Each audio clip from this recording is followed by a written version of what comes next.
میں لے چلتے ہیں آپ کو قطر کے دارالحکومت دوحہ، جہاں سے ہمیں جوائن کر رہے ہیں طالبان کے ترجمان ڈاکٹر محمد نعیم۔ ڈاکٹر صاحب دارا تو ہوا ہے ڈاکٹر صاحب، ڈاکٹر اشرف غنی کی حکومت سے مذاکرات کس مرحلے میں ہیں؟ خبریں اتری اس پر کم مرحلے کی دی؟ بسم اللہ الرحمن الرحیم۔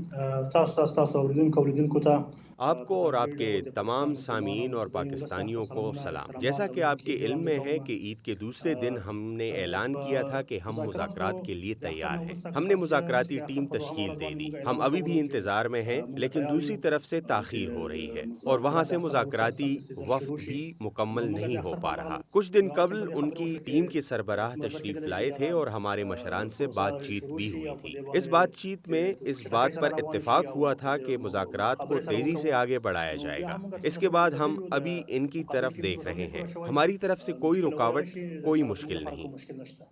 ڈاکٹر صاحب دو ورځې آگاہ ہو سعودی عرب 2 روز قبل سعودی عرب میں علماء کی کانفرنس ہوئی جس میں انہوں نے دونوں فریقوں سے جنگ بندی کا مطالبہ کیا۔ آپ اس کانفرنس کے اعلامیہ کو کس نظر سے دیکھتے ہیں؟ نو دغه علماو چې دا کومه غونډه شوې ده یا غوښتنه شوې ده، هغې ته تاسو په کوم نظر باندې ګورئ؟ د افغانستان اسلامی امارت موقف له پیله دا دی چې امارات اسلامی افغانستان کا یہ موقف ہے کہ تمام مسائل کا حل بات چیت میں ہے۔ جیسا کہ آپ لوگوں نے دیکھا کہ ہم امریکہ اور بیرونی قوتوں کے ساتھ 18 ماہ مذاکرات کے بعد اس اتفاق رائے تک پہنچے۔ اس اتفاق رائے میں پہنچنے تک کامیاب ہوئے کہ بیرونی قوتوں کو افغانستان سے نکلنا ہوگا اور افغانستان میں اسلامی نظام کا قیام ہوگا جس میں تمام افغان شامل ہوں گے۔ اور آپ کو معلوم ہے کہ 12 ستمبر 2020 سے ہم نے بین الافغان مذاکرات کا آغاز بھی کیا اور ان کے ساتھ ابھی تک بات چیت جاری ہے۔ ہم سمجھتے ہیں کہ تمام مسائل کا حل بات چیت میں ہے۔ امارات اسلامیہ اس بات پر مکمل آمادگی رکھتی ہے۔ خو چې جنگ او خبرې یو ځای جنگ بندی کے لیے آپ یعنی طالبان کی شرط کیا ہے؟ کومه توافقنامه چې د افغانستان اسلامي امارت او د امریکا د متحده اتحاد لاسلیک شوه په هغه کې د اوربان په اړه خبره شوې ده۔ جو افغان طالبان اور امریکہ کے درمیان معاہدہ ہوا ہے اس میں جنگ بندی کے بارے میں طے ہوا ہے۔ اس کے دوست ممالک اور سلامتی کونسل نے بھی تائید کی ہے۔ اس پر 3 ماہ تک بحث مباحثہ جاری رہا کہ بین الافغان مذاکرات کی بنیاد کیا ہوگی۔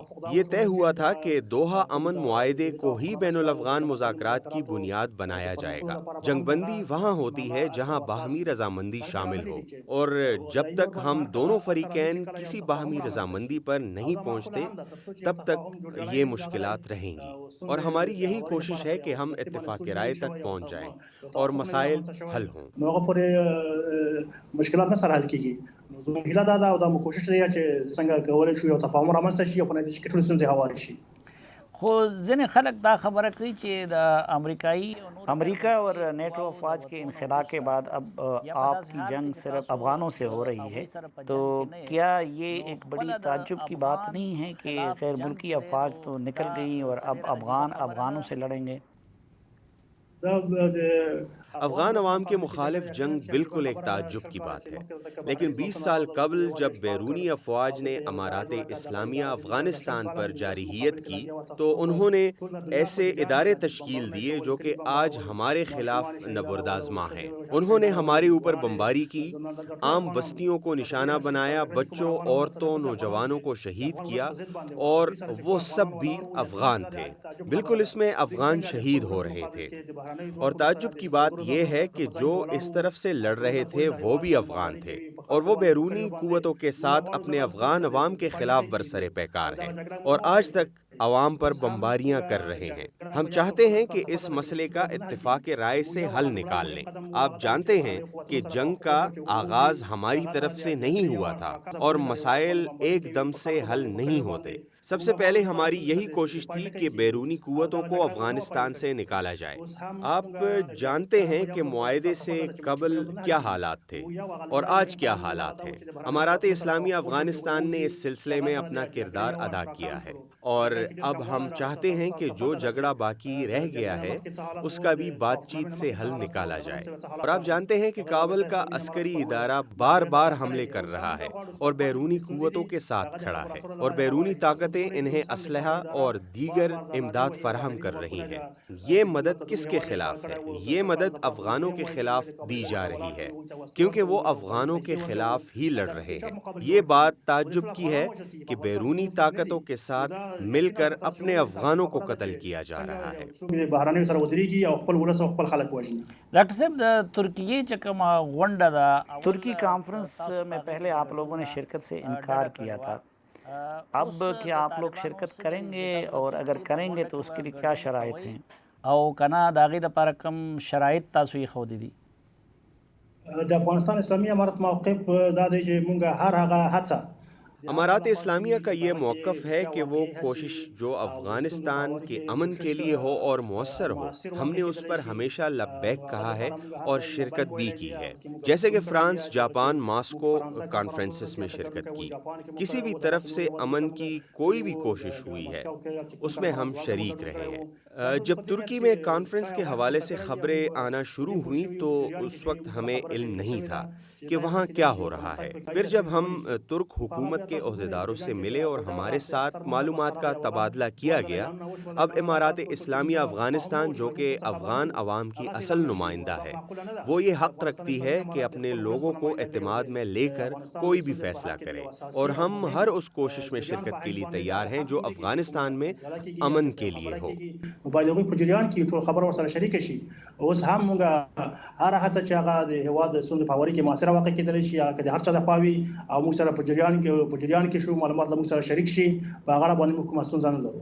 اب جب کہ آپ لوگوں سے معلومات کا تبادلہ ہوا ہے تو طالبان کا کیا فیصلہ ہے ترکی کانفرنس سے متعلق؟ هغه مخکې چې 2 ځله اعلان وشو، پہلے 2 دفعہ اعلان ہوا تھا، اس کے بعد اس حوالے سے کوئی خاص بات سامنے نہیں آئی کہ یہ کانفرنس ہوگی یا نہیں۔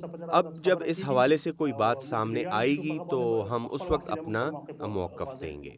یو خبره دا کیږي چې د یہ کہا جا رہا ہے کہ کابل ایئرپورٹ کی سیکیورٹی ترک افواج کو دی جائے گی، اگر اس طرح ہوتا ہے تو اس سے متعلق طالبان کا رد عمل کیا ہوگا؟ په دې اړه موږ نن یو اعلامیه هم خپاره کړه. د اسلامي امارت په اعلامیه خپاره کړه چې په عام ډول څو مهم ټکي پکې وو. لومړی ټکی دا دی چې د افغانستان اسلامي امارت غواړي له ټولې نړۍ سره اس حوالے سے امارات اسلامیہ نے اعلامیہ جاری کیا ہے جس میں چند نکات کی وضاحت کی گئی ہے۔ ایک اہم نکتہ یہ تھا کہ امارات اسلامیہ علاقائی اور پڑوسی ممالک سے دوستانہ تعلقات کا خواہاں ہے۔ جیسا کہ آپ جانتے ہیں، افغانستان گزشتہ 40 سال سے جنگوں کا سامنا کر رہا ہے، افغان عوام شدید مشکلات کا شکار ہیں۔ اس حوالے سے کوئی بھی ہمارے ساتھ دست تعاون بڑھائے گا تو ہم اس کا خیر مقدم کریں گے۔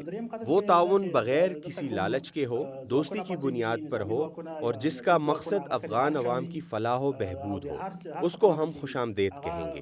لیکن وہ تعاون جو افواج یا انٹیلیجنس، وہ چاہے کسی کی بھی ہو یا کسی بھی نام سے ہو، وہ ہمیں قابل قبول نہیں، نہ اس کو افغان عوام قبول کرے گی اور نہ امارات اسلامیہ۔ ہماری کوشش ہے کہ اس قسم کا کوئی اقدام نہ اٹھایا جائے، جیسا کہ ہم نے 2001 میں بیرونی قوتوں کی جارحیت کی مخالفت کی اور مزاحمت کی تھی۔ اس وقت ہماری بات کو نہیں سنا گیا تھا۔ پھر آپ لوگوں نے دیکھا کہ حالات کہاں تک پہنچ گئے تھے۔ افغانستان میں سفارت خانوں، ہوائی اڈوں، ہسپتالوں اور درسگاہوں کی حفاظت افغان خود کریں گے، اس کے لیے کسی کی ضرورت نہیں۔ ګارونو امنیت د خیریه بشري مؤسساتو کارکونکو امنیت، ډیپلوماټانو امنیت، دا ټول خپل د افغانانو مسؤلیت دی، هغه به دوی ساتي۔ ڈاکٹر صاحب داسې کہا جا رہا ہے کہ پاکستان سے امریکہ نے ہوائی اڈوں کا مطالبہ کیا ہے اور شاید دیگر پڑوسی ممالک سے بھی بات ہو رہی ہے۔ آپ لوگوں نے رد عمل دیا تھا اور پڑوسی ممالک کو وارن کیا تھا کہ وہ امریکہ کو اڈے نہ دے، اس میں کیا آپ لوگوں کا اشارہ پاکستان کی طرف تھا؟ آیا پاکستان ته وا که بل کوم هیواد ته وا؟ لومړی دا چې دلته په سیمه کې په هیواد کې د بهرنیو ځواکونو پاتې کېدل دا د هیچا په ګټه نه دي۔ ہم سمجھتے ہیں کہ اس خطے میں بیرونی افواج کی موجودگی کسی کی مفاد میں نہیں۔ بیرونی قوتوں کی موجودگی سے خطے میں مشکلات پیدا ہوں گی۔ ہم تمام علاقائی ممالک کو ایسے اقدامات اٹھانے چاہیے جو خطے کے مفاد میں ہوں، نہ کہ کوئی ایسا اقدام اٹھائیں جس سے ہم اپنے عوام کو آگ میں جھونک دیں۔ اور دوسری بات، ہوائی اڈوں کے حوالے سے اعلامیہ کو ہم نے اس طرح کی خبروں کے بعد جاری کیا کہ ایسا کوئی قدم نہ اٹھایا جائے، اور اس کی روس کے کابل میں نمائندے نے بھی اور دیگر ممالک اور پاکستان نے بھی اس امکان کو رد کیا ہے۔ اس کا ہم خیر مقدم کرتے ہیں۔ ہم چاہتے ہیں کہ ایسا کوئی قدم نہ اٹھایا جائے، یہ سب کے لیے نقصان کا باعث ہوگا۔ پاکستان هم دا خبره رد کړه، نو موږ دا ښه اقدام دی، موږ دې قدر کوو او دا مهیله ده چې داسې کار ونه شي، او ځکه چې دا د ټولو په تاوان دی. ډاکټر نعیم صاحب، موږ له د وخت راکولو زموږ څخه د خبرو دپاره ډیره مننه.